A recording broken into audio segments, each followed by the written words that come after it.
Hello, everyone.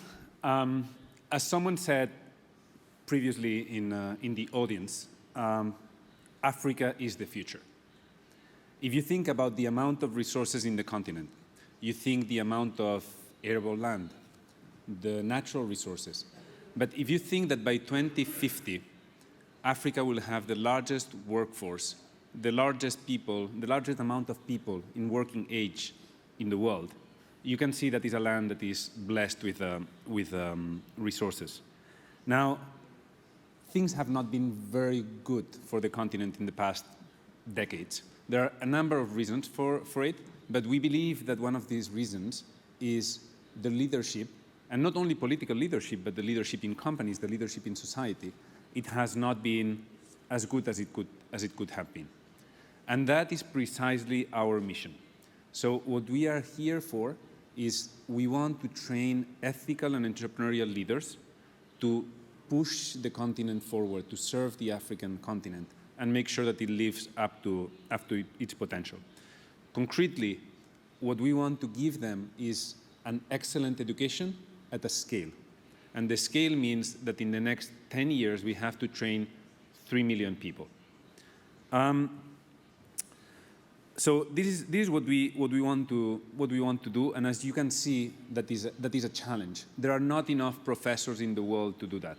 If we were to do it in the traditional way, just using PhDs, using doctors, building big institutions with big endowments, we would need to essentially build one university every week for the next 50 years to just catch up, not to say to even get in front of the pack.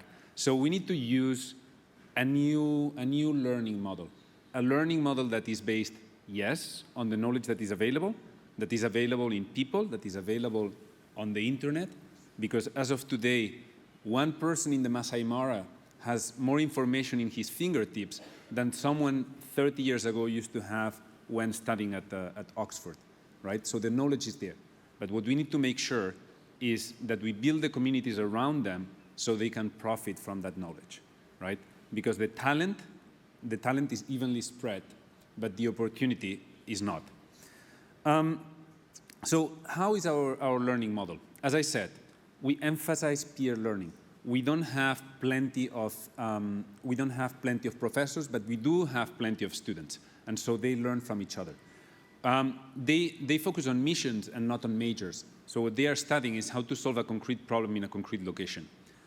If they have to do that, they have to be on the location. So most of our students are distributed in the 54 countries in Africa. We have some hubs, so some local places. We believe that learning is social. So we gather the students around those places so they can meet each other, they can learn together. And that makes a lot of sense because we are finding that most of the challenges that they want to solve for the continent, they are geographically clustered. So people in Rwanda is very much concerned about education. People in Zimbabwe, they want to talk about governance.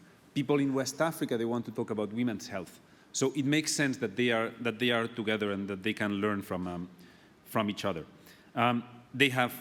These communities, they have common problems, and what we are giving them is a shared sense of ways of working and also some shared values. And we are trying to give them the sense, because they come from very different countries, some of them that have even been at war for many years, that they are one community and that they have to agree on things so they can push the continent forward. This communal approach or peer-to-peer approach is yielding good results so far. We are a young institution, so we don't have years and years of proof. But what we can say so far is that it's leading to a much higher employment or employability of our students than the rest of the continent. So far, our studies say, and external studies say, that 87% of our students, they find dignified and fulfilling jobs 6 months after graduation, which is unheard of in the continent.